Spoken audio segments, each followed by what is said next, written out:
We know punts are likely to go 15 yards or be blocked. And then if you do punt it a decent distance, if they have the same man returning punts back there that I think they do, the Canes are pretty dangerous there as well. And the Cavs starting receiver, from my understanding, is out.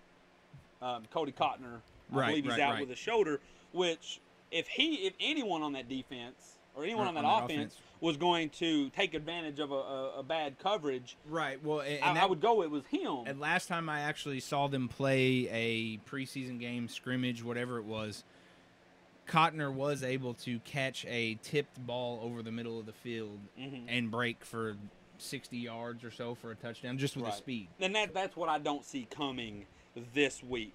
And I think a lot of things that people don't take into consideration because they want to be manly, they want to be tough, they don't want to admit their own shortcomings. I know Flage's gotten better, but Flage has some spots on that field that if Tim Patterson hits you and you hit the right spot of grass that is mostly dirt, you don't want to go to that spot of the field again. Right. You can act tough. You can act like that doesn't bother you all you want. But I know the truth. Oh, yeah. I don't care what level you are. Yeah, I played there for several years. Yeah, you take advantage of that. The corner that we joke about. The coffin corner. It's a little bit of pavement. Maybe you try to just give a little receiver a nudge when he's going that direction. Not going to hurt him, but it's sure going to spook him. He might get up with some road rash. Yeah, he may. When next time he's got that corner route, he may just sit on it a little bit. Yeah, all this. Do you have a final score for me? Final score. Again, I'm going to go with maybe there's a late busted play for the Canes defense late in the game. I'm going to say 20-6. Very possible. I don't see this being an outlandishly high-scoring game. Well, and I don't think either offense is the one putting. The thing that I think a lot of teams don't take into consideration when you're playing a team like the Canes, this happens with some other elite defenses in the Bulldogs, and you see it at all levels. You see it at college if you're playing Bama. You see it in the pros if you're playing like the old Seahawks. Mm-hmm. A 7-0, a 6-0 score. If you're the losing team, it's all the pressure in the world. Feels horrible. Yeah, you feel like you're down 20. When the Bucks were playing the Canes last year, we get down 6-0. Team collapsed. Because you don't know where you're coming from. Yes, you can find that score, and then 14-0 seems even more impossible. So I think the game may start out close. Either way, I think the final score is going to be the River City Hurricanes 28 and the Kentuckiana Cavalry 0. When Joe was on the show yesterday, he promised a shutout. I think he's gonna honor that. I think that front seven mixed with a little bit of the playmakers of having that secondary is going to be enough. And then you include special teams. I don't know how deep the Cavs are. You include special teams. You include the full. I hear it's going to be 88 and sunny. So Flash Day doesn't have a lot of shade. Right. There's none. It's going to be a tough one. All right, moving on. So if you've watched any of the show, you've heard us. We were pretty consistent on the north of the MSFA, but the south, we've been waffling back and forth. Stump talked a little sense into me, and then they followed up. I think the championship game is going to be the Kentucky Spartans versus the Clarksville Airborne. Surprise, we get that Saturday. So a championship preview. Really, depending on what the Canes do and depending on what I see in this game, I think the MSFA is going to be decided a lot earlier than people think. Right. What are you expecting in this game? I know we still don't know what we want to know about the Airborne. I think they did, for those who don't know, over the Memorial Day weekend, I want to say they got a 6-0 win over the Wolfpack. If I have the team wrong, they won 6-0. It's a win, not as impressive as the 36-6. Well, and what it is not a loss. Some of these other teams are taking. So I don't know, kind of what I'm looking for in this game. I wish I could be there to see that game. Now, I do actually plan on trying to make the trip. So, Matthew Douglas, Randall Turner, I believe that's your name. Get me in. I want to be down there patrolling the sidelines. I like to be like that. Yeah, Go on. yeah, I'd love to make that one. If there was a matchup I was gonna make this weekend, it would be that one. I thought I was gonna catch the Canes Cavs game just because it's a little closer. I probably won't make that either, but I want to see if the Airborne defense is legit. Again, I saw some of them in the Winter League, the Spring League, if you will, and they looked pretty stout then. But I don't know if I got to see them play an offense like the Spartans. The Piranhas, they had Corker at quarterback. Yeah. Again, it's no downplay of his ability, but he's not quite the passer that the Spartans have. Right. And I think we'll get a chance to see if the Spartans' offense is real, or if the Airborne defense is as stout as I think it could be. So, I do think the Spartans' offense is real. That line is strong. They have a good core of receivers. Well, and based off prior years, right. I would agree. Even from what I've heard of the first week, albeit against the Colts, they put on a show. I don't think that's going to be a problem. I don't think they played any offense like that outside of the Bulldogs in the TFA. Right. My question is, I still don't know the 36 points that the Airborne put on the Rampage. Where did that come from, and can you duplicate that? Yeah. Because if you can find that offense, if you can find those hoes, if you can find that, I watched the Airborne quite a few times in the TFA. Most of their touchdowns came off of a dump and then a long run. Right. I didn't see too many 10-11 drive offensive plays. Well, and to go with a lot of the teams that have a pretty stout defense, that's in my knowledge history of semi-pro, that's how their touchdowns come along. Even as back as the Thunder days, if you remember playing us with the Thunder, we might hit a receiver screen for 40 and a touchdown and do nothing else for the rest of the game. So if you can do that, that's still a dangerous offense in my opinion. But the Spartans, on the other hand, and when the Bucks played them last year, we lost by 3 points. And one thing that I saw was when we did score on offense, it didn't happen in one big play. You have to at least make 5-6 plays out of it. I one agree. Big play will help you out. I don't know if you can rely on one-hit wonders. I agree, but there was also a couple times, if you don't remember, where we should have had one-hit wonders. You're absolutely We right. had Tez break a run. 40 yards into the run, his gas tank emptied. Yeah, I mean, it was a great run, but he just ran out of juice. We also had, I can't think of his name. What position they play? The other back. D'Angelo Thomas? Yes, thank you.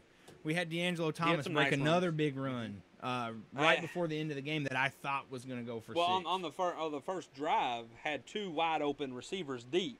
Yeah. But I still think even in that game, we had we had a quarterback that was solid.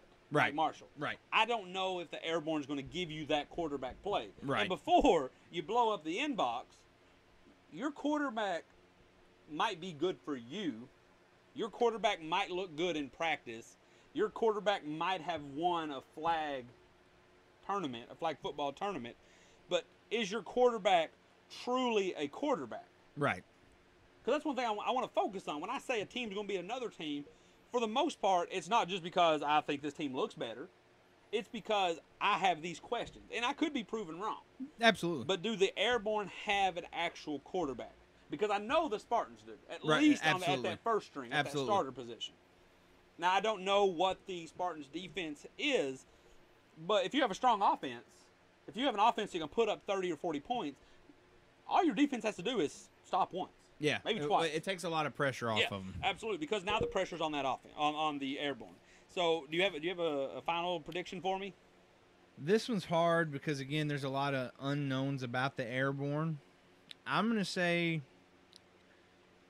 Spartans 28, Airborne 12. So that could very easily be. Once again, I need to see that defense.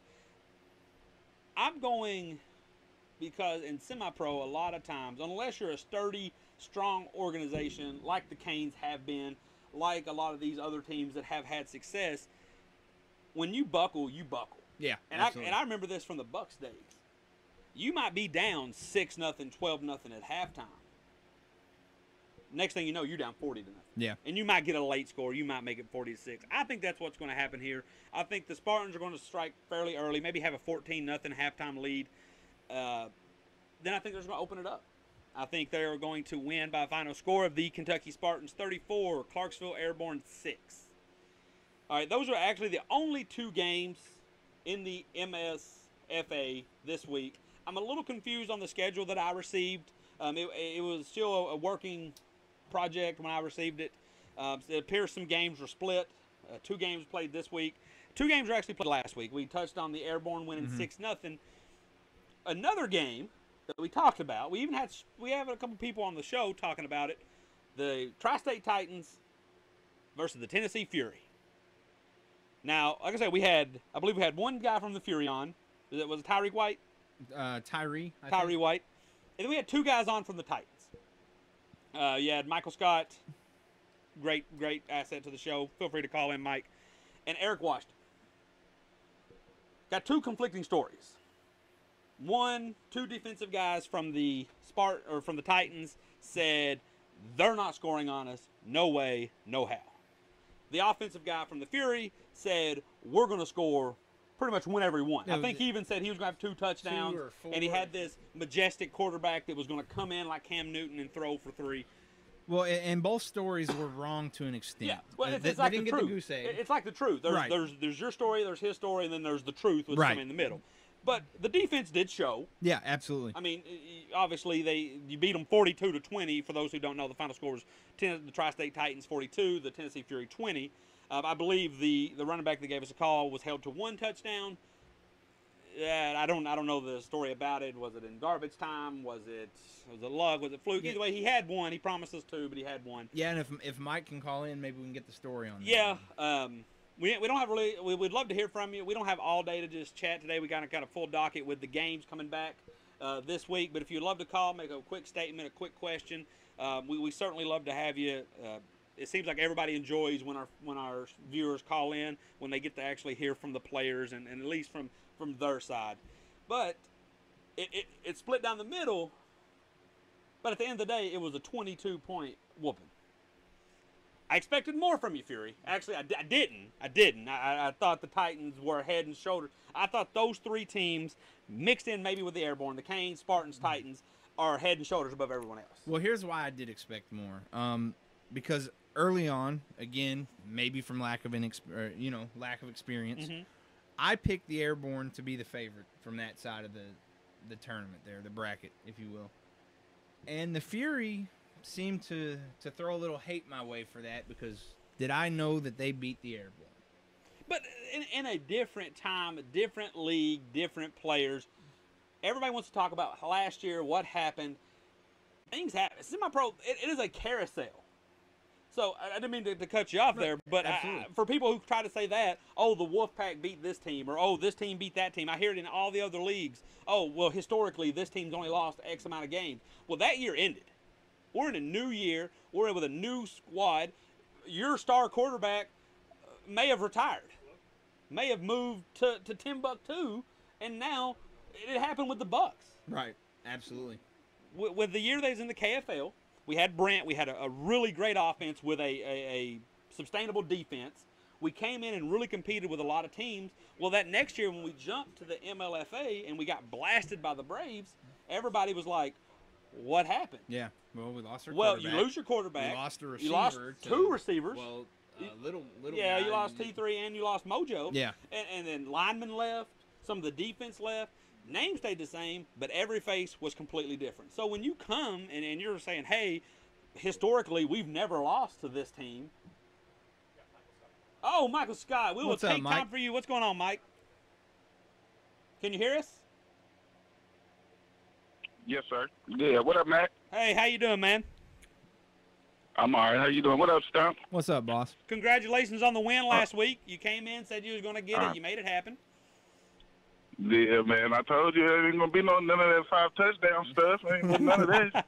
So, did you get a touchdown? No, I collected 2 helmets. I knocked 2 helmets off. So, did you get a personal foul? Oh no, I didn't get that. Okay. Oh yeah, matter of fact, I did. I did grab that's one why of you those. There we won. go. You're back. I told Yeah, you. I'm back. When I'm back. Michael Scott gets a flag, his team wins. I'm undefeated when I get a personal foul. Hey, you are, and if you can guarantee me that you can find the line of getting one personal foul or one flag, but not two, I'll tell you right now, Titans will win the league. But you got to find that line, because if you get thrown out, your team's losing. Yeah. I want to give a shout out to the Flurry too, man. They did come out. They did travel good, and you know what I mean. They did fight, but dude, him getting on this show and then putting all those posts, it just put a target on his back. So we got to him a little bit. We knocked him out for the other game for a little bit. He come on back in. He did get him one, but other than that, it wasn't too much of nothing. So how'd Number that 15 touchdown was go? nice, that little quarterback. The touchdown he got, how'd that happen? We talking a 1 yard dive, or did he bust a run on you guys? Oh no, I think he got a. It was like a 20-yard run. Oh, okay. It was like a. Yeah, I think it was like a little outside counter, and he did his little thing. He got loose. So he's got a little score. juice in the tank then. Yeah, he ain't as bad as, you know what I mean. I mean, he ain't as bad as what his little performance was. But when you get on Facebook and do all that talking, you know, you got to be prepared to come out that Saturday and do some balling. Absolutely. And I think that's where it comes down to a lot. I heard him on the phone. He was very passionate. He believed in himself. He believed in his Good team. looking, Sam. As he should. But I also heard from you, and I heard from Eric Washington, and I felt that the passion was even higher. I felt that you're not going to admit it, so you don't have to, but I felt that you would have rather lost, but him not gain a single yard than win, Right. and him sit on the sideline. Or him have a big game, but you guys win. Yeah, no, I ain't gonna lie to you. You know how we get down. You know, we've been teammates, and you've been my coach. So I mean, you really do know me. But yeah, I could truthfully say, like, it was all about shutting him down. I don't care about that. I mean, of course, I wanted the dub. Yeah. But at the end of the day, I didn't give a damn. I mean, I didn't care nothing about that. I was just trying to hit him and stop him and let him know that outside of that TFA, there's other teams out here balling. Absolutely. So. And I think that's actually more of a shine of respect to him, because you were able to cut him off, and the team didn't really eat. Right. So, yeah. Mm-hmm. What's up? Yeah, that's perfectly right. But I mean, I did hear a couple of his guys. I ain't gonna call them out. I mean, because some of them are cool. But they was like, you know, by the end of the game, they was saying, and probably before halftime, they was like, you should have never got on Facebook and said all that or whatever. So, Hey, you know, CrossTalk, losing teams games since 2018. If you want to get beat, give us a call and call out the wrong team, and that's how it happens. But Mike, you back. I mean, hey, and all the respect in the world to you. You were on here week 1. You didn't say nothing crazy, but you were confident you were going to beat the Canes. You didn't. You came on, you faced the music, and then you got back out there and got the win. I wish y'all was playing this week, because I want to see more. I seen y'all lose. Absolutely. I seen y'all dominate. I'm ready to see that next level. right, yeah. I mean, yeah. I don't know what Courtney John did with the schedule, but the schedule is kind of shaky, because I don't know how they got 5 or 7 conference games, and we only got 5. I think somebody need to look into that. CrossTalk need to look into that and show some light on that. Yes, CrossTalk has been behind this. I don't know if you remember last year with the Bucks, the Cavalry played the same team, or the Trojans played the same team like 3 or 4 times. In the first 5 weeks. In the first 5 weeks, and here we are driving to Mountain Home, Arkansas, to play some team in the middle of nowhere in 120-degree weather. And we're like, where's our 5-6 easy wins? Yeah. Right. We had to go to the Yeah, Bulldogs week 1. That's what I'm saying. I don't know what's going on with that schedule. And plus, you know, I mean, there's a lot of little stuff. I still want to know what happened with that merger. You know what I mean? I don't think nobody shed no light on that. Uh-oh. See, you might stumble on something you don't want to see. You start asking those questions now. Oh, no, I want to see it all. I ain't scared of none of them. Shit on both sides. I tell you what, next week, give us a call. I'm gonna try to find some answers for you. Thank you. I appreciate it. You too, Stump. You know I love you too, Stump. Yeah, appreciate no worries. it, Mark. I need you to help me out too, Stump. All right, man. We're going to have to get on to the next subject, but like always, feel free to call in every week. We always want to talk to you, and enjoy your off week. Have a good All one. right, Mark. hey, keep up with the great show, both of y'all. All right, man. Appreciate Appreciate it, it. All right. So that, like I said, that does conclude the MSFA. We're going to dive in real quick with the BCFL. I don't believe anyone in the BCFL played last week. I'm just kind of looking through here. I don't think we have any scores. We're going to start. I'm not really seeing any games that really excite me. If I was a BCFL season ticket holder, or was a BCFL network, it'd be fair to say they're whipping in with the games they're giving. They'd be giving you Alabama, Chattanooga, Tennessee. Yeah. I don't know. They'd be giving you Alabama, Villanova. Right. It'd be something that if you're a fan of those teams, obviously you want to pursue. But if you're just a good football fan like we are, nothing on here gets me too excited. Yeah, this is one of the weeks I'm flipping through all the games because none of them are holding my attention. I wished I had the BCFL Red Zone channel so I can just see when people score. And I wonder if a lot of this gets taken away because in the past, I want to say, is it 2 weeks? We've seen the Crusaders just be so flat out dominant. Literally fold teams. Literally just shutting things down. It gets like that, you know, in the KFL. Now, I don't want to take away from the 2014 Derby City Thunder because you hung in there close. But for most of the teams, they pointed at the Pythons and said, that's it. Yeah. That's the team that's going to win. The 2015 MSFA.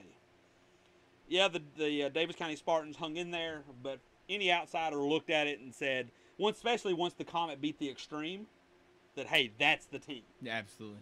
And then last year, the Middle Tennessee Bulldogs. Yeah. You look and you say, that's the team.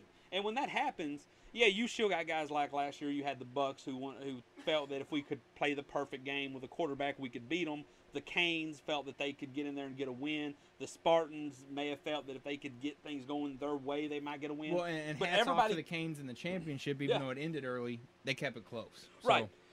Some things got called back that I think reflected it, but I think the Canes also made some questionable calls down the stretch that I felt like could have really closed that in. But what that does is when you have that powerhouse at the top, the bottom teams tend to just want to fade off into the sunset. Yeah. Depending on how the schedule goes. One thing that I think kept the Colts in business, I've always been spoke very highly of the Colts for taking so many beatdowns and just keep on going. They never had to play the Bulldogs. Yeah. Yeah, that could have folded them. Yeah. What's the team? The second team we played from Hopkinsville, I'm drawing a blank. The Stallions. They actually did fold. But that second week, they played the Bulldogs, or third week, and lost 88-0. That is the things that will send guys home. Yeah. Now, one thing I will say before we kind of go into some of the things that are on the plate in the BCFL, I've spoken to the commissioner of the BCFL. He has spoken to me that he does not want those blowouts. That is, he thinks it looks bad for a league when a team wins 70-0, 80-0, and we haven't seen it. Even the Crusaders, who got up 41-0 at half, which math and law of averages would tell you that's going to be 82-0 at the end of the game, only go on to win 41-6.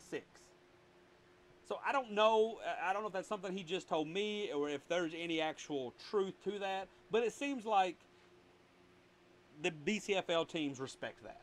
Yeah. That I'm up 40-0, I'm up 34-0. We'll bring the bench in. Exactly. I'm here for the better. And I hear the Crusaders just keep getting deeper, which allows that to happen and you to just improve. But I'm looking through here, and we'll break down some scores here. I'm seeing the Gladiators, the number 2 team, playing on the Dukes. I see the King Comets playing the West Virginia Lightning. The West Portsmouth Tanks, the number 4 team, taking on the Saints. Actually, the closest game is going to be the Marion County Crusaders taking on the Kentucky Colonels because it's going to be a 2-0 win. At the end of the day, when you look at that score, it's 2-0. Yeah, absolutely. And everybody knows that when you see 2-0, it's probably a forfeit. But so we're going to start here at the top. We got the Columbus Gladiators, the number 2 team in the country, or in the BCFL. taking on the number 5 Cincinnati Dukes. I know the BCFL is really not something we've got to talk about much, me and you, and get familiar with. I just think the Gladiators are too tough. Yeah. I think they're too much of a well-rounded team. The Dukes, much like we've talked, they rely on finding you making a mistake. Yeah. Teams like the Gladiators don't make enough mistakes to lose. My final score for this one, 36-14. I think the Gladiators get out 30-0 at half, and then when they put in their backups, the Dukes are able to make some things happen. Make up a little ground there. What's your thoughts on? I think that's fair. Again, I want to see more of the Dukes and the Gladiators play, or at least learn more about their play through. Well, and through don't the take no season. shade. I don't want anyone to take this as shade or disrespect, but we lost that opportunity. We had a team in Louisville that was going to track some of these teams. Right. That's how we were going to dive in. That's how the fans watching, the Canes, the Cavs, the guys watching at home would have gotten to know something. When we talk about the West Portsmouth Tanks, how they're number 4 and they lost, but I still have a lot of faith that they're going to be at least in the championship game. Yeah. But people are like, well, how can that be? You know they've already lost. Well, you haven't got to see them. Yeah. I've got to see a little bit of tape, but but on the flip side of that, we've also not seen a lot of their competition. So very true. So maybe we paint a bigger picture of them than we should. But I wish one of these teams could get on that same page the Piranhas was on, Mm-hmm. and broadcast some of these games. And if you are doing it and I'm not aware of it, let us know on the page so I can watch some of these games. I'd love to know more about your team so that I can make better judgment and predictions on that team. So it is someone who I've dove into that. This year I dove into BCFL. I've tried to dive into all 27 teams in the GDFL. There's 9 teams in Tier 1 of the PAFL, right. 22 teams in Tier 2, and 11 teams in Tier 3. It is very complicated, and as we get into the PAFL, guys I'm sure will correct me left and right. Yeah. But it does start to open up. You start to see things. So, Team A beat that team. Yeah. That tells me a different story. Yeah, right. Kind of moving on to the next one, we got the King Comets, number 3, taking on number 7, West Virginia Lightning. I heard good things about the Lightning coming in. Apparently, they fell off. There's a lot of teams around that area. The King Comets lost their quarterback. Actually, last show, he's going to be a receiver for another team we'll talk about. Right. I've been very passionate about how you need a good quarterback. I don't know what their backup is. I'm nervous for them going forward. Yeah, Not absolutely. here, though. I think they'll win 34-6. But yeah, and again, I see a big win. Maybe it's a little closer than the 34-6 mark, just again because I'm not sure the quarterback situation. But I see it maybe as a 34-12, at worst case. So, again, just to, I guess, echo what you just said, I'm scared for them going forward because I thought they were going to be one of the top contenders. Mm-hmm. Losing your quarterback, I don't know how you compete with teams like the Crusaders or some of those other top teams. Right. Unless they... So, a lot of people, they're going to tell you, oh, our backup's just as strong. No. And at college and at pros, I might buy that. I don't buy that in semi-pro because if you have a true camaraderie or a true something valuable like that, like a quarterback, no quarterback's just going to sit there and be a backup and not get playing time. Not usually. Especially in a town like Cincinnati where there's so many teams. Absolutely. He could go, if he's truly BCFL championship level talent. I mean, we talked a little before the show about Alex Smith. Maybe you have an Alex Smith in there that can keep you from losing while your defense gets But you there. not really win kind of you the a game Canes either. mentality. Yeah, right. But even then, I think that I put out a fun little bracket over the weekend, and I have them losing in the Final Four to the Tanks, who do have a quarterback. Right. Now, if he was to get hurt, that might change things up. Right. But I see it not being a problem here. I don't know what's coming down the road. Moving on, we have number 6 Cincinnati Gators taking on the number 10 Louisville Piranhas. That will be a 2-0 forfeit win for the Gators. They'll move them to 2-1 and keep them really vying for that 5-6 spot. Right. Moving on, we have number 4 West Portsmouth Tanks taking on the number 8 Tri-State Saints. I've spoken quite a bit on both these teams. I feel like these are teams that are easy to study on. I saw that the Saints in person and the Tanks are a historically good team. Right. They have some strong defense. They have a very strong quarterback. The Saints, I think they're just coasting through and trying not to get a forfeit in the playoffs. And I think if there's a game that's going to fold them, this is it. Not that I want them to fold. I think it's going to get ugly. So me and Nick, the first year in the MLFA, me and Nick had a conversation. The MLFA had a rule like the BCFL where if you took a forfeit, your playoff dreams were done. Correct. Don't matter how good your record was. So you literally, we literally did whatever it took to get, I think it was 15 players to Lemire, Indiana, way up by Michigan, to play the Wolfpack. Yeah. And you did that. This very well could be the type of game that folds a team like that. What can you do if you're the Saints to say, all we have to do is get through this week, and then maybe next week there's a lighter game? See, I don't know how you build for that if you don't have the players that are ready for that. I think in our case, it actually brought the team closer. Yeah. We went up there and got smacked in the mouth. We showed a little bit of promise here and there. I think we ended up scoring a touchdown, maybe 2. But we ended up losing by some 30-odd points or 40 points. But it brought the players we had that much closer because we knew we went up there as the 16-man unit we were to keep our playoff hopes alive. So to us, even though it was a bad blowout loss, it was a playoff win. You know, again, I don't know what the mentality of some of those players are. Mm-hmm. Now they seem confident. Now I did see one of their players on Facebook. You know, that's where you keep up with everybody. I saw one of their players. I know he's at least a backup quarterback. I don't know what role he plays now. He was in there with a leg brace, a little leg cast. So you're already down numbers. I saw one of their players say he's not playing again until next year.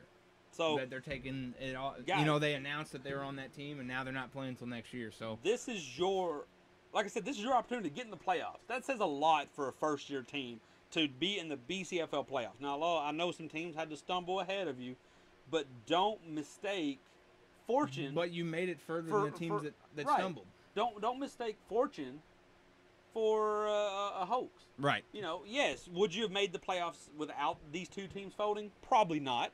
But don't miss that opportunity. It's like, example, if you apply for a job and they say, you know, Stump, we don't really want you. You know, we don't really feel like you're the man for the job. And then they hire me and I don't work out. And they hire Mike over here and then he quits. And then they call you back and they say, Stump will take you. Yeah, your pride might be a little wounded. But if this is a good enough job, take that opportunity and run with it. Take this playoff. You might pick up. You're in I think they're playing Florence, which isn't far from Cincinnati. You're in an area where you can pick some of those guys from some of these lesser teams, the Dukes, the Gators, these guys. When you tell people you made the playoffs, you don't have to tell them the story behind it. It helps in recruiting. Exactly. At some level. It helps knowing that you've never forfeited a game. Leagues look at that. As you try to improve yourself, leagues look, it helps you've never forfeited. It helps if you made the playoffs. No one needs to know the details. Absolutely. So I think that the Tanks will win 41-6. I don't know if I said that. I think it'll be just like we talked. I think it'll be 41-0 at halftime. I think they'll call off the Dogs, and here comes the Saints. Somehow they had a big running back find his way into the end zone. Thoughts on that? That's about what I'm thinking, especially in a league where seems like they try to pull their foot off the gas a little bit. I think it could potentially be more like a 60-0 type game, but I think they'll let up on it. And then the last game, we have the Crusaders versus the Colonels. The Crusaders are going to get a 2-0 win. Is this the Crusaders' closest game of the year? Oh, absolutely. I mean, you can't get any closer than 2-0. Right. And then there's not another team that's going to hold them. Now, will there be another team that comes within 2? Maybe. But and don't feel too bad for the Crusaders. They didn't. Most teams were on vacation last week with Memorial Day. They actually played a team, I believe, from the BGFL, the Blitz. Just like everything else talked, up 41-0 at halftime, ended up winning 41-0, maybe 48-0. So they're going to enjoy a week off. And you talk 60-0. The next time they get the opponent that allows them to beat them 60-0, they may just take it because I think, if I'm not mistaken, I think they have like a really tough team coming up. Then they have the Piranhas. So you have 2 forfeit wins. I don't know how their playoff seeding works. If points are one of the major components and how that seeding lines up in the end. Well, I don't know about that, but for those who don't know, because I saw some people ask me as I published the brackets, from my understanding, there's 3 divisions. There's the West, East, and Central, or North, South, whatever it may be. The winner, there's going to be 8 teams. The top 3 winners will make it. Right. And then the rest of the 5 will fill out the spot. So, I mean, obviously the 8th set that's going to be the playoffs, I don't know what's coming in the future, but you're right. And I think a lot of teams actually, a lot of leagues actually discourage that. They do points against opposed to points for. Right. Because you do points for, you put up 100. Yeah, when you're you telling play, people to when go. you play the bad team, you just put up 100 and say, we're locked in. Well, as long as you win. Right, yeah. Losses still count more, but. All right, guys. Well, we have broken down the MSFA and the BCFL. We still have plenty more to come. We're going to touch on the GDFL. We're going to touch on the PAFL after this. Stay with us. The lines are still open for calls or questions. We'll be back shortly.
After a short break, we try not to keep you waiting too long.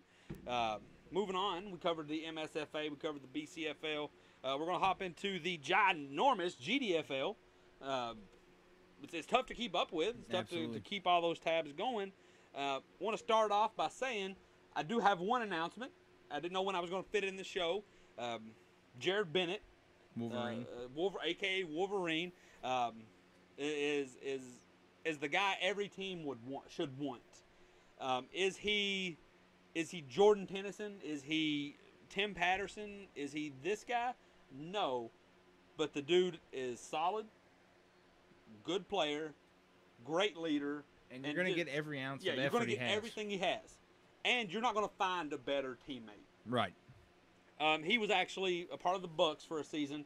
I actually found him in recruiting, trying to expand talent. He actually just made a living playing alumni games. Yeah.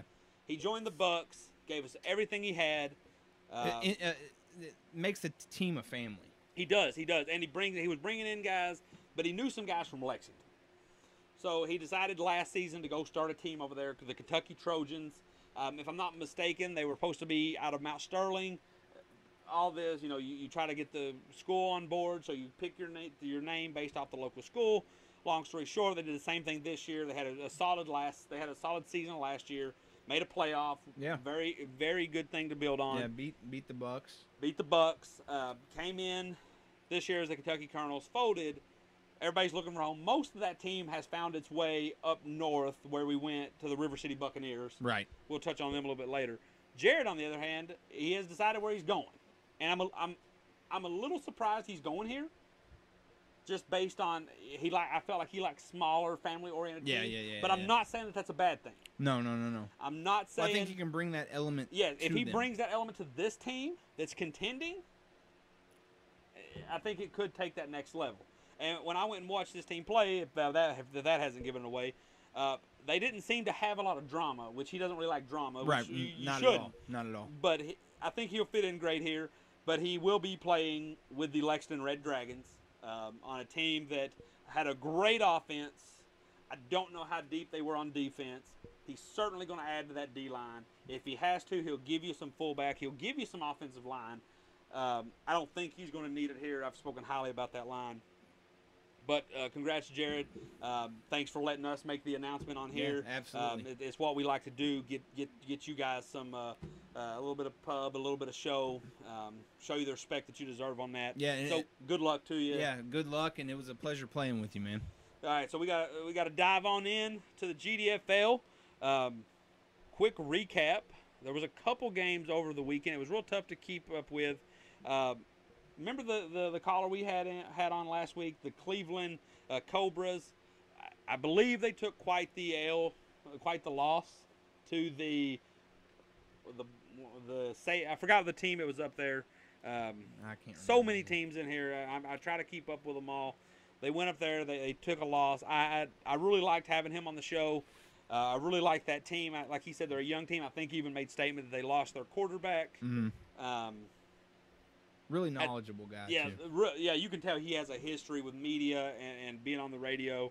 So we're going to really just focus on a couple of the big dogs, and no pun intended. Number one, Middle Tennessee Bulldogs. It's tough to keep up with them because their schedule keeps changing for a bevy of different reasons. They were supposed to play one team. It didn't work. They did play. They finally have played 2 games. Nothing's even been close. So this week they take on the Alabama Sabres. A pretty solid team. One of those teams in the GDFL that are good. Yeah. But they have the misfortune of playing teams that are better. And I think that continues like here. The Bulldogs. Last week they came off the number 2 team, the Huntsville Rockets. I believe it wasn't close. I want to say it was 42-13, maybe 42-20. Like I said, they're a good team. I have faith that they could, in any other of these leagues, now I don't know what leagues are down in the Alabama area outside of the GDFL. Out of any of these other leagues, I feel like they could compete. You just happen to be with the big boys. Right. The Middle Tennessee Bulldogs, they just keep adding, they just keep building. And I know you're a Steelers fan, but they're like the Patriots.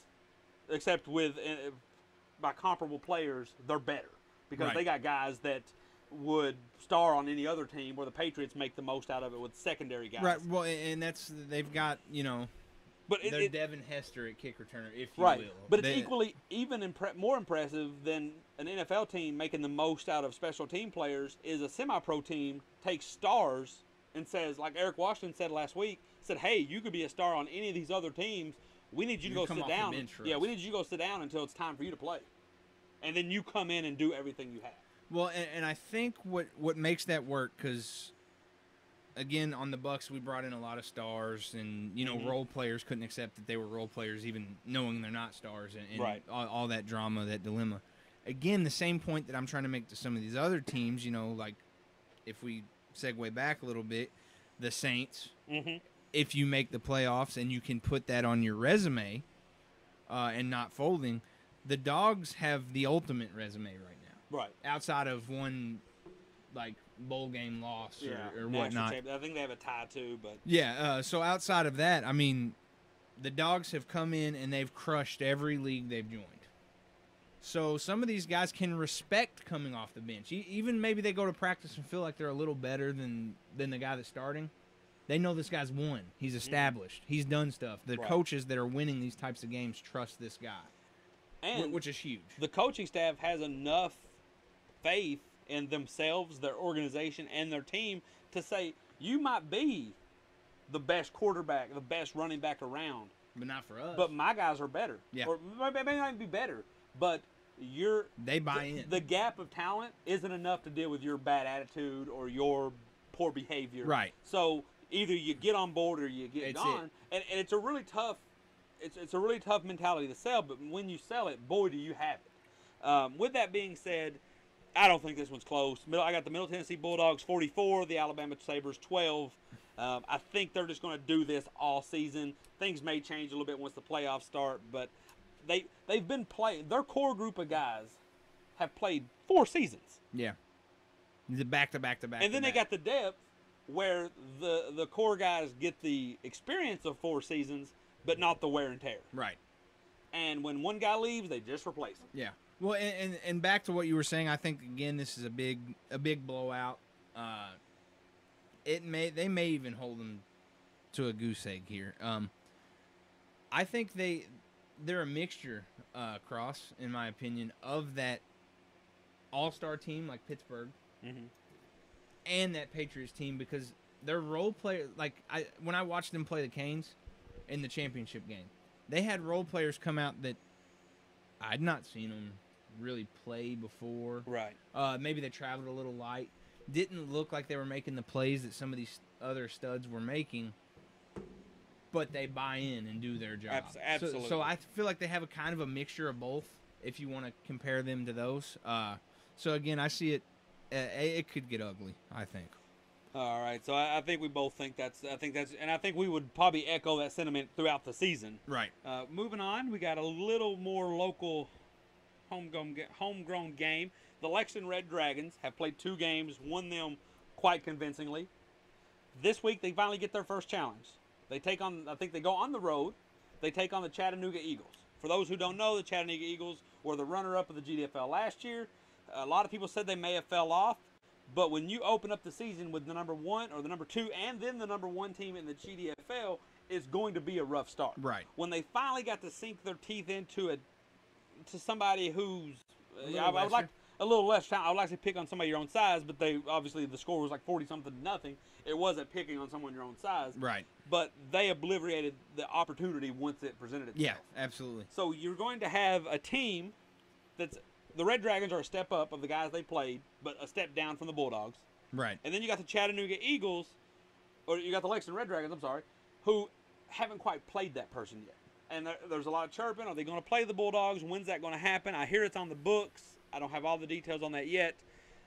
But you got to get through this, because if you can hang here, you don't have to win. You're not going to hang there. But you're not going to hang anywhere else. Actually, you probably do have to win if you want to win the league. But if you want to build, you have to come and show.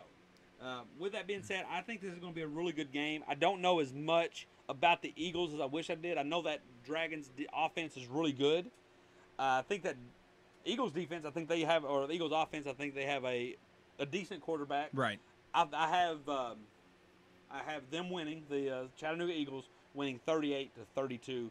Close game. I think it'll be a great one. I'm not going to Chattanooga to watch it, but I think it's going to start a close game. And again, I know the addition of Jared may help with some of this.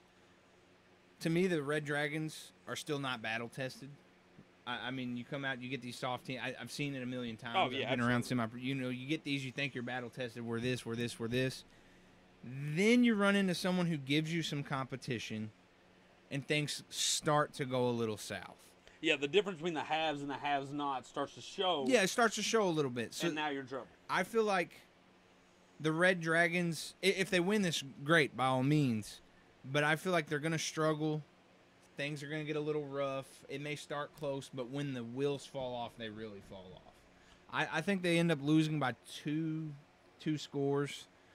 It's hard for me to really put I want to say like 32 to 20 or something. You know, I maybe could see 2-3 that. scores. I think their quarterback's going to put enough points up. I just think I haven't seen that defense do a lot against a legitimate offense. So and that's again, if my they come hang-up. prove me wrong, good for them. It's not hate talk or bias coming at them. It's Right. Well, what? And You that's, haven't played That's a the thing team that yet. cracks me up too. Everyone's going to say, maybe you're biased, maybe you're whatever. Why would we be biased to the Chattanooga Eagles? I know nothing of them. I've never even been to Chattanooga. Is it nice? honestly, other than my liking for football, I don't care. Exactly. Exactly. I don't even care about Chattanooga. Sorry if you live there. I don't know anything about it. Right. And I'm not telling you got to love Southern Indiana. I'm just telling you I don't like Southern Tennessee. Yeah. All right. We have a big game. There's a huge matchup. We're not going to talk about it much because we really truly just don't know, other than what they've done to other teams and the number that I put in front of their names. The number 2 Huntsville Rockets taking on the number 3 Georgia Crush. I call this who's second to the Bulldog game. Maybe I'm putting too much hype on the Bulldogs all around, but this game will decide who gets to be second to them. Right. Absolutely. At least for the time being. Like I said, I don't know much about either of these teams, so I'm sure that. Which actually, the GDFL, maybe it's because they're such a big league. It's like when ESPN talks about the NFL, they don't feel the need to acknowledge it. The GDFL doesn't give a lot of pushback about anything that I say. Right. One of the commissioners didn't really like that I had the Bulldogs number 1 out the gate. Well. But like I said on the show, you put Alabama to the ACC, they're still Alabama. Right. But I think this will be close. I just think Huntsville has played tougher teams. They have a tougher schedule moving forward. Georgia has gotten to play some of the easier. They got to play the Georgia Knights and blasted them out of the water. I got the Georgia Crush winning 28 over the Huntsville Rockets 24. I could see that again. I wish I knew a little more on these two teams myself. I know they've both been good teams, but outside of that, I don't always necessarily know what makes them good. Right, yeah. And our goal is, like I said, like Stump said earlier, if you have that film, send it in. We want to see it. I try to read everything I can on any website, just get the information. Social media information is sometimes great, sometimes not. We're going to go through some of the GDFL games that we have on the docket this week.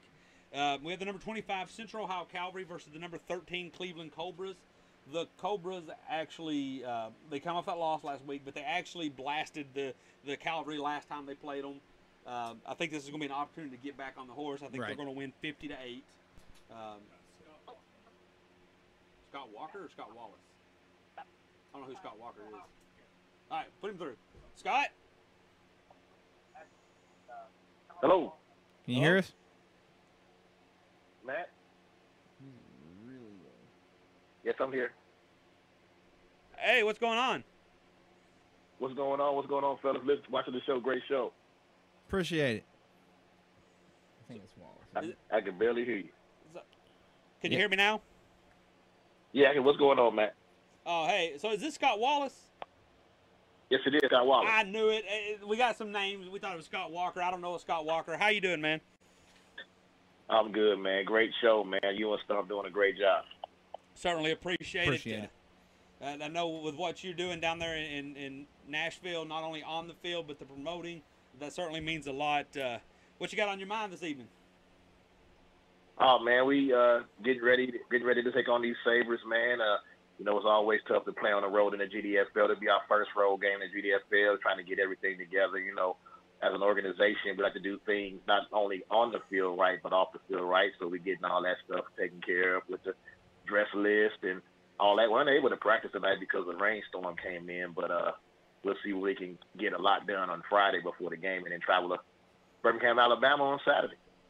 So I've talked to you a little bit. I know you're very humble. You're very, you want your team to get better. I imagine you're probably not super thrilled with us coming out and saying it's going to be a 44-12. But then again, the Bulldog way. The Bulldogs, they don't take it easy on anybody. So what are you expecting for this weekend's game? I just want to win, man. I don't care if it's, 20-18 or whatever, man. And like I said, anytime you play a team on the road, it's tough because you don't know. We're going to have, we don't have a nice contingent of players, but you never know. Some guys got to work. Some guys got birthday parties to go to. Some guys, when it's a road game. But we got some guys that's coming that we just signed to add to the roster. Twin Johnson. I know you know about him. Yeah, I do. Chaos. Yeah, he's going to play this weekend, and we have our double. Our two-headed monster at quarterback, Cass Barnes and Zach Ducker. Going to be there, and guys, we're going to have some more guys that I'm excited to see get on the field. We picked up a guy named Kenneth Jones. He's one of the best athletes. You think Bebe's a great athlete? He's one of the best athletes in Nashville. Oh, he's going to put on a Bulldog jersey, and some other guys, man. And like you were talking about earlier about the offensive line, that's what I've been excited about all year. We have added some guys like Catfish, a guy named Catfish that played for the Raiders. He's been with me since he was in high school. Got him on there to add to what we had. So, I'm very excited about, the prospect of what's going on, But for me, the regular season, is great, but I really want to get to this playoffs and to the championship game. To be honest with you, man, I'm very anxious about getting there. Right, and hey, let me just address: if I was a quarterback or a running back, I would trust being behind a Catfish. Did it turn off? Or you sure there, Scott? Yes, still here. Okay, I'm sorry, the little thing there. But I would want to be behind a Catfish all day. Any lineman named Catfish, I'm trusting. So yeah. Now, that was one thing, and you helped me find out. I was a little curious about how the GDFL playoffs are going to work. Because with so many teams, a path can be substantially different depending on how the playoffs set up. Now, I'm not saying it's going to be an easy road for you guys in any way, shape, or form, because you got the Huntsville Rockets in your division. The Chattanooga Eagles, I'm sure, would love another shot at you. But I personally don't see you guys having too much problems prior to the Final Four. How do you keep your guys engaged, knowing that you're probably going to put 40 or 50 points on everybody that's not named Georgia Crush, Huntsville Rockets, or Oklahoma Thunder if they can get back to what they once were? Well, and to kind of echo that point and take the question a little further, it seems like you've been good at keeping those guys motivated years prior. So what is it that you guys do? Because, you came into some leagues and just smashed everyone. So how do you keep your team playing to that level? Well, we guys are hungry, man. We have a way that you earn playing time in practice. So our practices become more harder than the games, man. It's more physical in our practices than they are in the games. When we get to the game, these guys are just so happy to wear the purple to come in, man. And we keep the guys hungry. A lot of guys know that if they play well, like a Romeo Gilbert, you could be playing in the arena, or like a Preston Brown. He might be going to the Tampa Bay Buccaneers, and he's played with us before. So these guys know that, at this level, this is to get you. You mentioned us doing a lot of marketing and things like that, and guys get to be shown a little bit more to go to the next level. We have a coach on our team, Coach Chauncey Smiley, who has a lot of ties with the Canadian Football League, and get these guys into camps and things like that. They know how important film is. That's why we don't stop playing. Guys get mad that they get angry that we continue to play to the last whistle, but these guys want to get on film, man, and they know that they're not playing against the opponent; they're playing against themselves. So that's the way that we motivate them. But you mentioned two teams. You mentioned the Rockets and the Eagles. We play them the next two. After this game, we play them the next 2 weeks. The Rockets, I know we appreciate you, Matt, by naming us number one, but the league has said the Huntsville Rockets are the number one team in the GDFL. So they come here next week, and then we have to travel to Chattanooga. So that's two tough teams that we're playing in the GDFL. So we're going to see exactly who we are in the next 3 weeks, man. And so that's what motivates us. That's what keeps us going. And a lot of these guys played for that other national team that I don't want to mention. And we lost in that last game that we played in the GDFL championship game in Oklahoma. Right. So they are tunnel vision to try to get back to the championship game and try to get back to where we were. And they're ring chasing, man. And that's what they are. We're about getting rings. And you talked about the Florida game that we lost in the national championship game. A lot of these guys, man, are very angry with themselves because we lost that game. So all those things motivate us. Yeah, that's and all those things make us. Yeah, it makes us want to play better and play tough every week. And Hey, hats off to the GDFL. I read their rankings quite regularly, and they would definitely know top to bottom more than I would because they interact with those teams. It was just hard, and maybe any other team. I would like the Erie Express. When I started out, I said, "Hey, let's put them here at 10, let's put them at 11, and make them earn their rankings." But maybe it's just because I've seen you guys up close so often, and the way you just come in and go about your business, I couldn't help but put you anywhere but number one. I think originally when the rankings came out, I had you 2 behind Oklahoma Thunder, but they had a slip up, and I realized they weren't what they were, the team you're talking about. So, I mean, I respect the GDFL, and their Huntsville Rocket and the Georgia Crush are nice, don't get me wrong. But I just, from what I know, which might not be much, but from what I know, as of right now, I got to put you ahead of those. And, I'll direct anybody I'm sorry? And we appreciate that, and we we know where we're trying to get, and they got us 7th now, I think, or 5th. I can't remember where they have. I believe so. I don't really care about stuff like that, man. To be honest with you, Charles Thompson and I are really good friends. Also, George Walker from the Crush, and the guys from the Huntsville Rockets. I'm glad to be back in the GDFL. Even the Oklahoma Thunder, I've been friends with these guys for many years, and it's just good to be back in there. And they I've learned a lot, man, about how to run an organization from these guys, man. So, it's when it comes down to it, man. The rankings, like you said, if Alabama went to the Big Ten, they'd be number 1 there too. Right. So.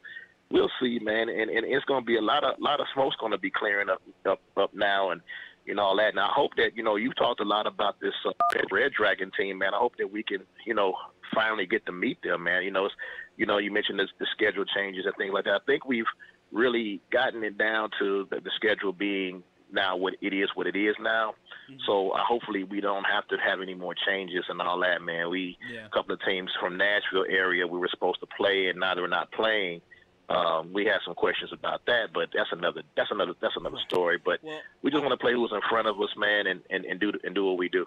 I do want to go on record. I know earlier in the show's life, I questioned, and not in a bad way, but I was curious why the schedule kept changing, and then I started talking to some teams in the GDFL, and the way the GDFL promotes, they really have a great following. So when you do have a team that forfeits, it's almost better to juggle and change your schedule last minute than to eat that $500-600 to $5,000-6,000 money that you've set up to put on a game that's now not going to happen. Yeah. So I want to make that on record that it did stink when the schedule was changing so early, but with teams folding left and right, the Bulldog, you guys promote really well. You don't want to promote and then come out the day before and say, just kidding, the game got canceled because of the team forfeiting. Right. It makes us look bad, to be honest with you. Rick, Big Rick does a great job. He does a lot of promoting and, using Brian Mooser, as far as using his graphics and, putting his stuff on TV and all that. Rick does a great job with that. And it's embarrassing for us to be able to do that. And we had some issues, a couple of weeks ago where we couldn't even. It looks like we may have lost we could a little bit of speaker power. Can you hear me? Are we still running? Oh, well, sorry, Scott. We would love to reach back out to you. If you can hear him, can you talk to him, Mike? Okay, well. Can y'all hear me now? Get us, one thing I wanted to ask before we lost, and we'd love to hear from him again. I want to know his prediction on the Crush Rockets game, 2 versus 3, or 1 versus 2 if you listen to the GDFL. So if you get a chance to talk about that, like I said. Okay. The Crush Rockets game, both teams are great teams. It's going to be very close. I don't know who's on. I think the Rockets are at home, so I give them that edge because they're at home. Makes sense. That's fair. Close game. No, that'll be it. Let him know we loved hearing from him. Scott, loved hearing from you. Sorry if we had some problems there. Feel free to call in next week. We want to follow the Bulldogs as well, week in and week out. All right, and once again, sorry about any issues you guys may not experience, but we lost sound to him here in the show here. So just going to go over the GDFL just a little bit more, wrap up some games. It looks like the Buffalo Spartans will get a forfeit win over the West Virginia Gladiators. Erie Express getting another game against the West Virginia Smash, number 5 versus number 27. I think this is going to be a 66-0 win. That's fair. They beat them 58-0 the first time. I don't see why it would be any different this time. Back on the climb, the Oklahoma Thunders. They came out, they fell, they skid their knee, but they seem to be back on things after a huge win versus the Missouri Cyclones. Got them number 9 taking on the number 19 Midwest Chargers. Still trying to learn about them. I have Oklahoma Thunder winning huge, 42-0 over the Chargers. Number 17 Memphis Blast versus the number 22 Arkansas Steelers. Don't know much about the Steelers, not the Pittsburgh. Calm down.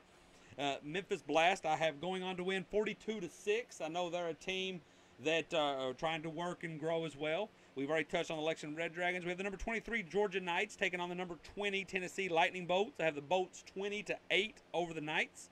The number 4 Oklahoma Outlaws. Haven't really heard much from them lately after that great win versus the Thunder in Week 1. Have them taking on a really good matchup. Number 7 the Mississippi Road Warriors.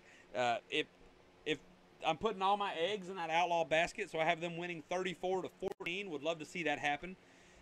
Number 21 Madison Generals versus the number 8 Starkville Steel Dogs. The Steel Dogs actually lost to the Road Warriors, if I'm not mistaken, over the Memorial Day weekend. I have the Steel Dogs getting back on the horse, winning 52-6. I have the number 12 Missouri Cyclones after a tough loss facing the Tri-City Outlaws. I have the Cyclones winning 30-6. Another close matchup, number 15 East Alabama Predators taking on the River City Pythons. That sounds like it would be a Louisville team, given the River City and the Pythons. But I have the Pythons winning 28-14. And that will do it for this week in the GDFL. We're going to take a very short break, and we will be back in less than 60 seconds.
Home stretch of the CrossTalk show. We got Matthew Lyle, Josh Stump here on our May 30th edition. We're going to spend the last segment jumping into the BCFL. I want to start with the BCFL. I'm sorry I don't know as much about you as I wished I did. I'm still trying to learn, but you give me over 40 teams I got to learn. It's tough to do. And then they're all in different tiers. They play each other. I think Lima has 3 teams. They like to name their teams after directions. I know I've talked about this before. It gets very confusing. We're going to start when we go PAFL Tier 1, which is the elite of the elite. We've talked about it. They got the teams that everyone in semi-pro know. Right. We're going to start on some questions. Rumor is, which I find this a little easier to believe after an 0-2 start, they've yet to score a touchdown. The Indianapolis players, or the Indianapolis Tornadoes, are losing players. Well, I believe it in semi-pro. It's pretty easy to believe considering the success of the Crusaders and the misfortune of the Tornadoes. I guess I just hate to hear it because of such an organization. I don't think they're going to fold. I don't think anything of that's going to come. I can't see that And I happening. think they play enough Tier 2 teams to get some wins and get some jail going on. I don't think they're going to compete. I don't think they're going to get. I think they're going to make the playoffs because all 9 teams do make the playoffs. I think they're going to win against some lesser competition, and then I think they're going to make the playoffs. But they're not going to stand a chance. But we're going to start that by saying they actually play the Dayton Hornets in Tier 2. For those who don't know, they are a a remesh of some other teams in that area. They had a really good game, or a really good start, may I say, against the Cincinnati Chiefs. I think they got up 21 to 6, but ended up losing 46 to 21. So the Chiefs are good, really good. We'll touch on that more. I think this is where Indianapolis Tornadoes get their first win. I think the Hornets are going to be good, but I think that difference between Tier 1 and Tier 2 is going to rear its head here. And I have the Tornadoes winning 26 to 20. Well, and I think this one here really tells us who the Tornadoes will be for the rest of the season. You're talking a Tier 2 team against a Tier 1. Mm-hmm. If this Tier 2 team comes out and wins this game, maybe the Tornadoes are now worse than we thought they would be. So I think it kind of answers that question. Well, I just heard, and I don't know how true it is, and I'm basing this off name and resume. I find it hard to believe, but if there's any truth to it, let us know that a majority of the Indianapolis Tornado defense are actually going to the Indy Assassins. That was my look. That can't be true, can it? Why would you go from working at Apple, working at Microsoft, being a six-figure-a-year tech guy with a bright future, and then say, boom, I want to take the, yeah, you want to come here. We would love it. The Assassins would love to have that happen, but just the stepping resume. You're going from PAFL Tier 1 to the BGFL against a team that has a shady past. I don't know. If you can find some truth to us, let us know. Like I said, I have them winning 26 to 20. We're just going to kind of dive in to some of the games that I have here. I have number 4, WPA Wildcats taking on the Lorain County Nightmare. The Wildcat took a surprising loss to the NEO Predators. Actually, what happened, I think the Predators had a lead. The Wildcats was on some sort of drive. The lights went out. Boom. Oh. We talked about it last week. And then they decided we're not going to finish this game. Yeah. Which, I get it. You know, you don't want to have to travel again. You don't have to travel on a holiday week. You're already locked into the playoffs. Yeah. The rest is about seeding. I wouldn't have really sweated either. I think they get back to their winning ways. I think they're going to win 33 to 6 over the LC Nightmare. Moving on, we have the number 6 NEO Predators team I was just talking about taking on the number 9 Pittsburgh Rangers. The Rangers have shown some heart, but I think they are undoubtedly the worst team in Tier 1. Right. I have the Predators winning 28 to nothing. The Ohio Raiders, a team that has come a long way. Their owner is the commissioner of the PAFL. He has a really strong organization, promotes really well, recruits really well. He's actually taken he's actually playing one of the worst teams in Tier 2. So not only is there that tier gap, you have a team that have been bullied. The extended gap. This could be as bad as 80 to nothing. I'm going to say that it's not, because when you're in Tier 1, you focus on Tier 1. Yeah. You don't need to keep up with the Joneses. You are the Joneses. You know, LeBron James doesn't try to go to the Y and show people. Yeah. I think they win 55 to nothing. We have an interesting matchup here. I just really like the name. We have the number 3 in the Tier 1, Southern Michigan Timberwolves, a team that won the MLFA the year we were in it. Right. Are taking on the Highland Park Polar Bears. I've been on record for loving that name, but we're not going to love the results. The Timberwolves are going to win 24 to 6. And the game of the PAFL, and there's going to be a lot of good ones, but this one might be the best. You have the number 1, the national champions, Columbus Fire, taking on the number 2, Detroit Seminoles. I don't know enough about actual players and who's going to do things here and where. But based on what I have seen, based on what I do know, I think the Fire are one of the top teams in the country, at least in this side of the country. I don't know what goes on out west or out in the Midwest, even once you get outside the GDFL. I have the Columbus Fire pulling this one out, 31-21 over the Detroit Seminoles. To recap some of the Tier 1 things, I think the Tier 1 champion will be the Columbus Fire. I think they will beat the Detroit Seminoles. Actually, I take that back. They're in the same division as the Seminoles, if I'm not mistaken. like I said, I'm really trying to learn the PAFL. I'm going to get you guys memorized. It might be the end of the season, but I'll be there. Moving on to Tier 2, we have a great battle early. We have the number 1 Cincinnati Chiefs taking on the number 3 Butler County Broncos. The Chiefs, one of the top teams we've talked about. Yep. The Broncos was your 2017 BCFL champion. They went to Tier 2 to try to get a step up in competition, I guess, if you will, or more a friendly travel area now that the BCFL. Actually, I don't really know where Butler County is, so that travel may have had nothing to do with it. Either way, it's going to be a very good game. I'm going to actually say this is a battle for the number 1 spot. I got the Canton Bulldogs number 2, or Pit Bulls, sorry, Canton Pit Bulls number 2. But I think if Butler County can show me something, they call them BCB, if they can show me something, I wouldn't be opposed to jumping them to that top spot, depending on the game goes. I don't think it'll go like that. I think it will be close. Butler County has not given up a touchdown in league play. But I do think the Chiefs will win 14-8. Some of the other games, you got number 9 Pittsburgh Saints taking on the 13 Strabane Spartans. I have the Spartans winning 20-14. This is one of the teams that apparently I have losing more games than they like, which what team doesn't, right? Right. But apparently that's the team I want to watch because I have them losing 5 or 6 times this season. Yeah. Apparently they haven't lost 5 or 6 times in the last 3 years. Fair enough. They're telling me to pump the brakes. I'm telling y'all to pump the brakes. I might be wrong. I'll never admit it. Well, prove it. Right, absolutely, prove it. You know, if you think you can, and let's see it. We got the number 14 Ohio Valley Saints taking on the number 20 Ohio Rage.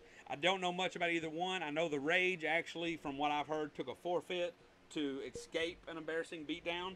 I don't think you're going to be able to escape it this time. The Saints are going to win 24-12. The Lima Steam, don't know much about them, number 21. I have them getting it. They will get a forfeit win, from my understanding.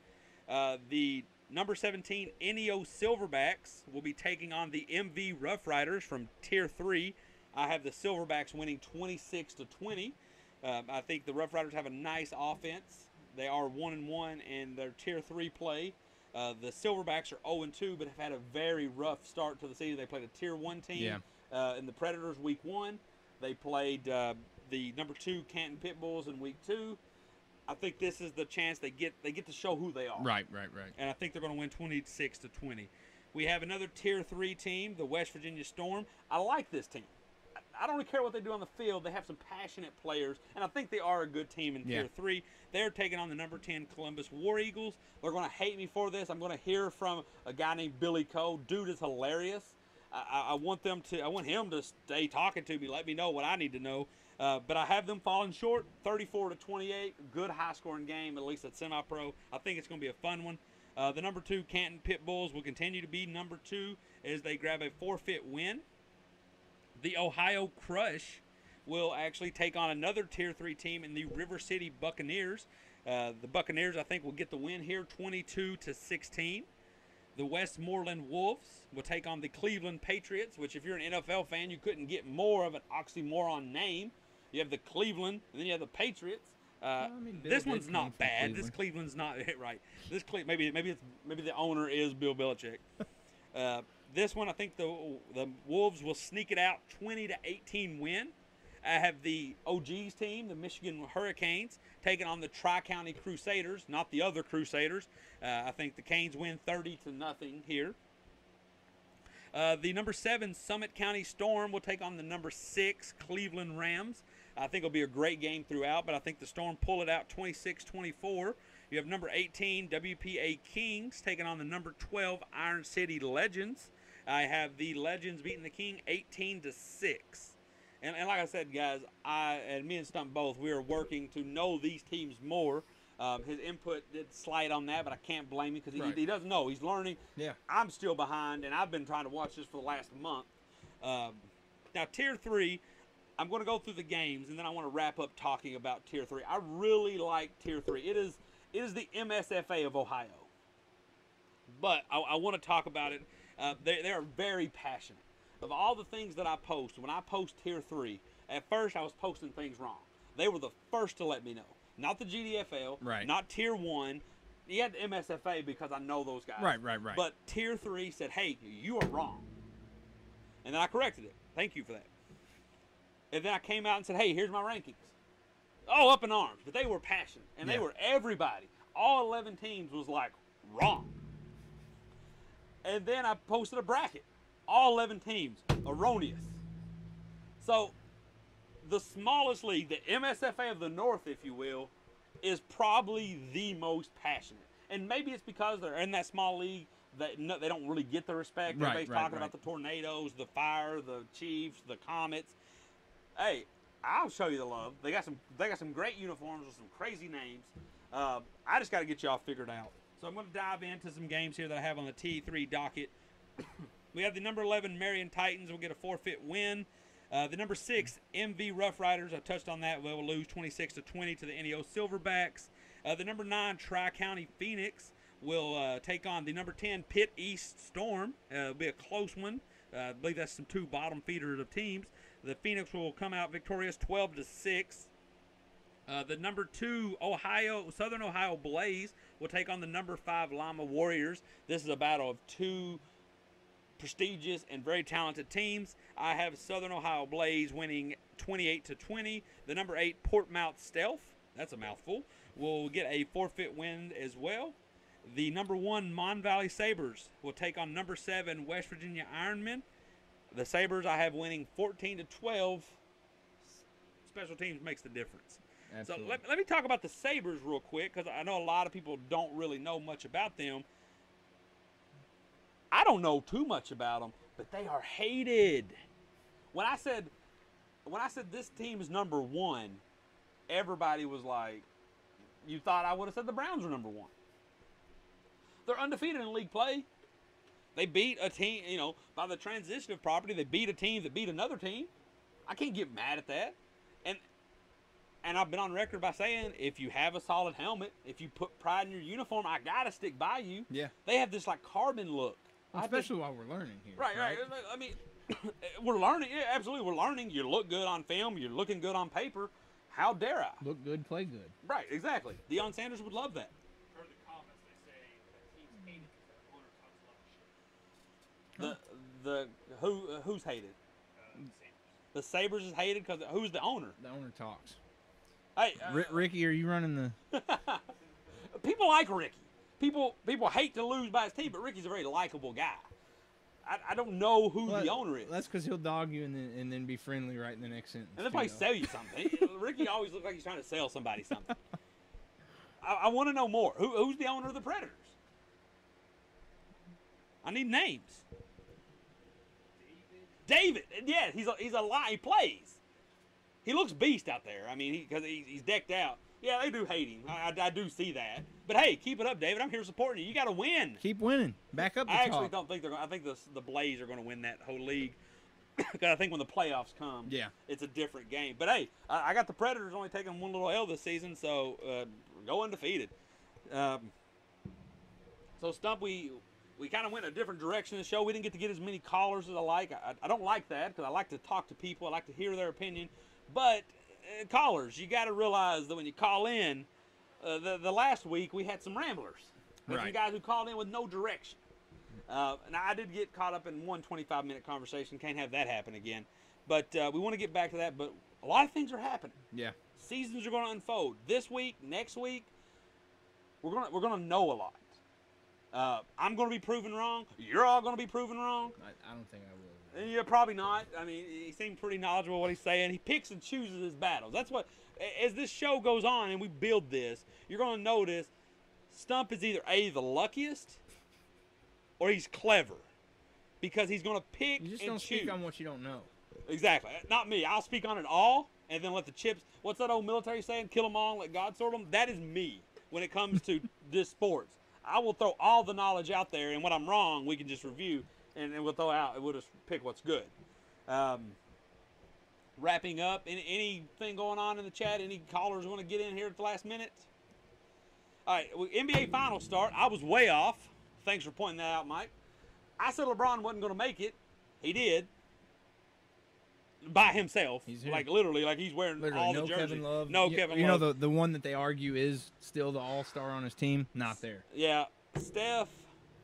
I think the finals are going to be easy. I think the Warriors are going to win 4-1. 5 games. 5 games, 4-1. Yeah, 4-1. I think probably 1, 2, and maybe even 3. Golden State's going to take. Cleveland's going to win game 4 or 3, one of the two. I think Cleveland comes out, wins game 3, the first game Just at at home. They home, come just out be- on fire.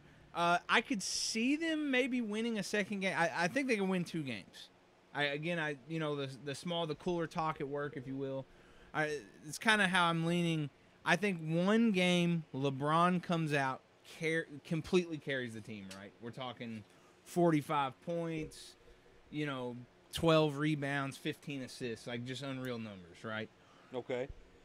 The next one, the team actually responds to that and comes out.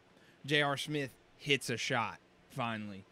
Kevin Love comes back, hits a couple shots. Well, what you're going to have to do, though, if you're the if you're the Cavs, you need to withstand the third quarter. Right, absolutely. Because they're going to come at you and go Or you about. bury them so They're going to go deep. about 8 for 12. I don't even know if you can bury them deep enough. Because you come out and you go 10 That's for true, too. 12, 3-point. You got a 40-point lead. You come into the fourth quarter, you got an 8-point lead now. And now you're deflated. Because you can't tell me the Rockets didn't shoot themselves in the foot mentally. Well, you because go they 0 for said 27 behind yeah, the three-point exactly. line. I mean, And you're too good of a team to actually do that. Now, about 17 of them were bad shots, but the other 10 had to be mental. Had to be, we're not winning this game. with some of that, maybe granted, the Warriors probably win that game anyways, right? Yeah. But I felt like the reffing was a little crazy in that It was game. early. It was definitely questionable early. But and then when you're 0 for 27 and Steph and Durant are shooting 35 footers, like almost like you're just messing around at the Y. Yeah. And they're going in. That's got to just mess with Oh, you. absolutely, And they look absolutely. good, too. Oh, Yeah, the shots look good. yeah, oh Yeah. yeah, especially the one where I think it was Jordan Bell just bounced it between his legs and he's over there in the corner swishing it. I don't know who's. I'm a Warriors fan. I'm a bandwagon fan. I like a lot of. I support losers. No one's carrying around Zunes anymore. We're all iPods and iPhones. Nobody's got BlackBerry. But Zune was better. maybe for the time. Where's it at now? It's dead. It's dead. It's Right. Steelers are So over the barrel. 6 that's going to be a whole nother show. You got anything to wind down the show with, Mike? The Vegas Golden, what's her name? Golden Knights? Yeah, the Golden Knights. They're up 1-0 in the Stanley Cup. Do you guys think hockey will be more popular if they win the Stanley Cup their first year? Yes, just based on the fact that there will be popularity around the sport. Right. Because you get to, Well, it brings a new city to you life. bring a new city. You bring people interested that wouldn't be watching. No one really cares had it been the Predators. Well, I don't care, and now I want to watch. Right, because that. So yeah, every time And it's like when the hockey in Las Vegas. yeah, it's Right. like when the Cubs were in the World Series. I mean, and- Mike Tyson's speaking on it now. So. Right, and they do a little play before the game. And if you're a sports fan, there's something fun because 90% of it, 99% of us aren't in a pro league. There's something fun to say that, hey, you guys were booted. You guys were essentially the rejects. When Yeah. it came time for teams to protect themselves for the expansion draft, you got kicked to the curb. And now you get a chance to win what all the other teams are sitting at home. I'm all for it. And I think it can't do anything, but it may hurt the game in the long run for the next couple of years for you NHL true bloods. But if you're just a casual fan, which is what leagues really shoot for, Right. Because your passionate fans are going to watch through all the crap. Yeah. So, yeah, it's going to do nothing but absolutely. Well, and I think it's already helped. And Win or in lose your at this face, point. Canada. I mean, hell, we're talking. Yeah, Exactly. we're talking about it. In your Yeah. face, Canada. We're taking your sport, and we got one of the most desert cities in the league winning, and you're out there in Winnipeg They've never taking even seen L's. ice. Right. Ice don't even exist. Like if you take a glass of ice water in Vegas, it's not ice anymore. It's just water. So take that, Canada. We're taking your sport. You can have the CFL with your crappy oversized field. So let's get the NBA Finals on record. Stump, you say 5-1 Golden State. 5-1. How many? They Or, won five. sorry, 5 games, 4-1. Four. That's my. I'm saying the same. I'm rooting for Cleveland. I'm a LeBron fan myself, but I don't. He can't carry that team past Golden State by himself. Golden State 4-1. Well, watching SportsCenter this afternoon, AI is still hurt with his left knee contusion, being a baby, a bruised knee. But he, Iguodala to yeah, clear. yeah, Yeah. Not answer ain't coming out anytime soon. But Still wouldn't help. he is the one that guarded LeBron James all finals So, last year well, and held him down. Do you think that's going to affect anything? Now, No, because LeBron wasn't held down last finals. well, either. and last finals, it really didn't matter. Iguodala was a key factor in that 2015 final, and he had a key games in 2016. 2017 really wasn't even close. Because if LeBron goes for 50, you're still losing. if LeBron goes for 50 and the rest of your squad goes for 30, those four are going to go for 20 on their own. So any team would love to have a starter. Any team's going to love to have him, and the series is going to be even easier. If he was healthy all four, I might even say sweet. But I mean, to be 100% honest, I think the way to beat the Cavaliers is let him score his 60 points, wear him out, and then shut down everybody else. The only reason I disagree with that is because we're creatures of habit, right? And what do you do when someone's driving the whole killing you all game? You're going to start cheating in, right? You're going to start cheating in, and then he kicks it out. And when he's eating like that, usually his teammates have a tendency to hit some of those buckets. well, here's what I actually see. This is why I don't think it's going to be even a series, is because I think you come out and you let LeBron have 50 at half. Because you know what's happening? He is dead tired before you even show up. Yeah. So, like, you saw it with the Rockets. The Rockets were one of the most offensively efficient teams in the league. And in the first half, you thought they were playing the Brooklyn Nets. That Eric Gordon was getting to the hole anytime he wanted. James Harden, he did it pretty much the whole game. Yep. But that third quarter, it didn't matter. Even the games they lost, except for minus the one they lost by 30. They outscored. But every game, even the one that they ended up losing, again, I think it was game 3, they went from down 8 up 12 in the third quarter by saying, "Oh, you're done. It's our turn," because their mediocre play will somewhat keep them in a game. Right. And then when they turn it on, you're not going to be able to turn it up the next level. So I think you let LeBron tire himself out in the first half. You let him have 40 at halftime. Well, and that's where LeBron has to be smart, and that's part of why he gets some of the controversy that he gets, some of the backlash that he gets, rather. Quote, lazy on the defensive side of the ball. Well, not even the defensive side of the ball. He's got to rest there, too, because he's all they've got at this point. But on the offensive side of the ball, sometimes when he doesn't drive and he's looking to kick the ball around, he's trying to preserve himself for later in the game. Do we see him passive-aggressive at the end of games in this playoffs? No. I mean, he's going all in at the end of the game. Anymore. You don't have that way. Right. He doesn't have someone he can kick it to and trust at all anymore. I just think it's too much. There's too much firepower. Even if they don't play defense. Even if you say, you know what, the whole Cavs team is going to reserve its energy for offense, you might be good for 110. But if you're not playing defense on the Warriors, I guarantee you they're good for 140, 150. Yeah, absolutely. So just by going off the chat here, it's pretty much consistent. Warriors 4-2, Warriors 4-4-4-1. You guys both have that 4-1. I think a lot of people think LeBron's got enough on his back to win in Cleveland. I actually think, and my heart's telling me more it's going to be like you said, they're going to win game 3 just because of the moment. But there's also a big part of me leading that Golden State's going to come out. It's going to be lopsided game 1, lopsided game 2. Game 3 is going to be super close, but the Cavs are going to run out of gas. And game 4, the Warriors are just going to put it in coast and say, let's take this back home. Let's take this. Yeah. We got 2 games in the Bay to win, or I guess 1 the way it works. But, let's win this in front of our fans. And maybe that's when they try to get Iguodala back, or they let Quinn Cook get a lot of clock. But I don't see them winning more than 1. I just can't tell you which one that one will be. I'm going to go on record and say it's a 7-game series, but the Warriors do come out game 7 and just lay it down. If this would have been a Cavs team of old, and you would have had a Kyrie. Well, it is a Cavs team of old. Right, but if this would have been the last year, elders. if this had been the last 2 years, Kyrie, this would have been the last 2-year team, and they hadn't struggled, and then Kyrie got hurt, and he couldn't play. So you're basically stuck with the same matchup. I would say maybe. I'm there with you. But this is a team that has went to 7 twice, And the They're only tired. reason they didn't go to 7 against Toronto is because they are mentally abusing They're that terrified. team. Yeah, Toronto's terrified of that team. They- Take There's a it, reason- Canada. And there's a reason why they fired their coach. They Exactly. simply cannot stop he went to LeBron Kentucky. James. So. They should have got rid of some players But before you they fired the can't coach. you can't go 7. One man can't go 7 over and over and over. I'm And I not saying don't think one man will carry him. I feel J.R. Smith will finally make that money that James fought for him for last year, or was it 2 years ago? That I LeBron think James J.R. finally did. Smith's more likely to get beat up by LeBron James on the court than to.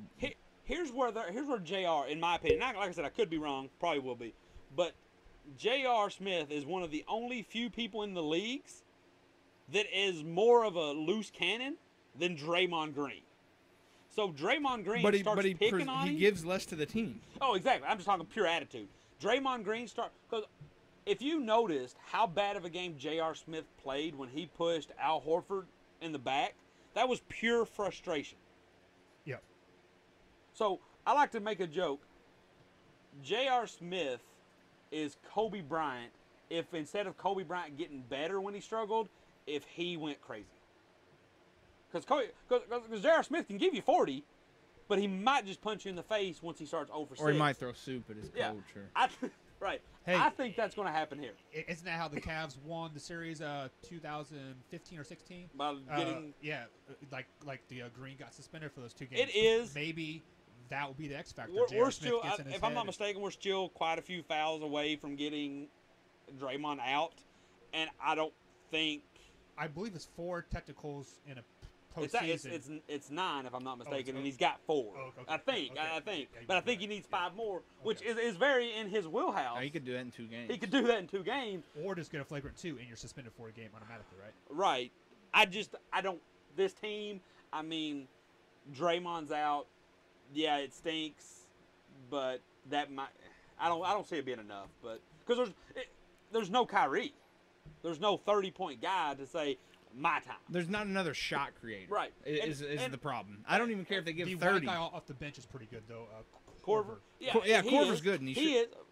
But so there's a lot of memes going around, a lot of jokes going around that Kyrie wanted to be traded, and both the team he used to play for and the team he plays for now made it to the Eastern Conference Without him. Finals without him, and that is true. But not having him is going to be both those teams' downfalls. The reason Boston lost is because when things got stressful at the end, there was no pure shooter. Yeah, Terry Rozier had Well, a they great have game. they don't have a closer. That's what I'm saying. And they're Like young. Terry Yeah. Rozier, like when you're that young, you're in and out.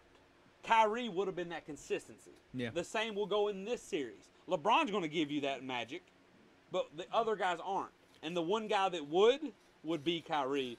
He's not there. So yeah, it is funny that both teams made it to the conference finals without him. But at the same twist of fate, But he's going to be the reason. question: does Boston at this point should they Trade him? Yes. Trade him. Yes. a- Absolutely. and bring in something? Yes. that- You trade him and hope you can get because you got a better plethora of long-term- guards. Yeah, you get a team a trade I would love to see. Trade him, Minnesota, Karl Anthony Towns. You got your future at the big. Does LeBron come there if Kyrie leaves? No, LeBron's not. I don't. Spoiler alert: Kyrie Irving traded for LeBron James to Boston Celtics. No. Oh, no. Well, see, nobody's trading LeBron because LeBron's got that no trades clause. He's not letting that happen. Actually, as a Kentucky fan and talking NBA, there is a little bit of beef between Minnesota and Karl Anthony Towns. I think Minnesota trades Karl Anthony Towns to the Phoenix Suns for that number 1 and that number 16, and you get a little rematch of 2015 where you have Devin Booker and Karl Anthony Towns on the same squad. That'll think will be the future. I don't think they're going to win a title, but I think that will be a future. Okay, so moving on. NFL kickoff 100 days away. Power rankings came out today. I believe 49ers moved up from 29th to start the season. Or no, they were dead last season, and now they're in the top 10. That's a joke. Do you guys see the 49ers making the playoffs this year? No. I haven't looked at the schedule. I think Gropp's going to help them out, but I am a big. I will say this every day that I ever talk about this. Once you pay your quarterback, and I'm not talking like you give them a nice contract. Once you back up the Brinks truck, Once you open up that paycheck, you're done. You're done as an organization, because in a sport where you have to pay 53 guys, such a large percentage of your paycheck cannot be tied up, not in just one position, Yeah. like if say you were an offensive line or a One linebacker. player. One player. And When that that one happens- player gets to see the dirtiest defensive tackle in the league twice, Yep. along with Aaron Donald. Yep. Uh, And still, don't snub your nose at whatever Seattle's doing with their Nah. defense. I know they got rid of some guys, but I still think they're going to have some playmakers. they got rid of more than Arizona's some defense guys. isn't trash. I mean, Chandler No. Jones is still out there. Yeah, you got Chandler Jones, Pat Peterson. I think your goal is you just can't win paying a quarterback. Right. We saw it with Joe Flacco. I don't know when the last time that a maxed contract quarterback has won the Super Bowl. Was it Aaron Rodgers? That has 5 games under his belt. Right, and he is 5-0. He is 5-0 as a starter, but I don't know. the I answer to just that don't question. see it happening. I think they're going to start hot. Don't be surprised. Don't be surprised if they start 6-0 and finish 8-8. Yeah, Don't be surprised to see I that can see it. coming out hot. Now, if they get Dez, that could be a that'll make benefit. them worse. You think so? Yeah, Don't play in Green Bay. hang it up. Super Bowl picks. Who you got? I got Patriots versus Eagles again. I got Who wins? Patriots. what a joke. Who you got the Steelers playing? I'm gonna say Steelers, and let's go with, the NFL All-Star team in St. Louis. Actually, L.A. Yeah. Actually, I want to take that back. I get a feeling. I got a feeling. Exactly. Eagles are going to take a step back because they had to, much like we talked about the Rams, who signed some big names, but you signed bricks. You signed the bricks, but you had to let some of that mortar and cement go, so you lose your foundation. I think you're going to see that with the Eagles, way under cap space the last time I checked. I wouldn't be surprised to get the Falcons back there. Yeah, Falcons. The could do Falcons it, build back. They had a nice wide Now, receiver. granted, they have paid Matt Ryan at this point, and they've paid That- Devontae Freeman as well. That's why I don't think they're going to win it. I think whatever the Patriots are doing, because the Patriots get to pay Tom Brady, Matt Dellavedova money, they get to win. Yeah. I'm going on record saying Kansas City. No, what was that earlier? We was talking about that. They got rid of Alex Smith. Hey. You got unproven Patrick Mahomes. Hey, Patrick Mahomes will be a game manager just like Alex Smith was. I'm gonna go on No, the record he- and say Look at him We're at gonna rely on Hunt. Look at him. I'm not sure who the backup quarterback in Kansas City is currently, I but don't I'm gonna know. go on the record and say by about week 8 there's quarterback controversy. Here's why it won't be Patrick Mahomes. Patrick Mahomes could be good. Patrick Will be Mahomes could take advantage of Tyreek Hill and Travis Kelce down the field Will take because he has a strong arm. But what you said will not happen because Patrick Mahomes struggled 5 to 15 yards at Texas Tech, where We're not talking defense is NFL optional. teams. Right. Defense is even optional. I don't even think they even show up some days. I don't even know if teams have a D coordinator other than Oklahoma and maybe TCU. So Dinkin and Duncan isn't what he does. He might learn, but the problem with Dinkin Duncan, it takes accuracy. Yeah, It's absolutely. hard to learn accuracy. We talk about this in semi-pro all the time. A good quarterback does not just mean strong arm. No. So no, Kansas City might not even make the playoffs. I don't think they make the playoffs. I think the I Chargers. haven't got a chance to look at everything, but Division Chargers- winners 13-3. with That's the absurd. Chargers. That's absurd. The sir. Chargers maybe with Phillip Rivers who can throw an accurate. All right, guys, that is it. We have to end on that absurd statement. Join us next week as we see where we were wrong and hopefully be right somewhere. And maybe Stump gets a bigger shirt. All right. Thanks, everybody watching. Thanks, everybody that called in. Appreciate it. Apologize again, Scott Wallace. We are out.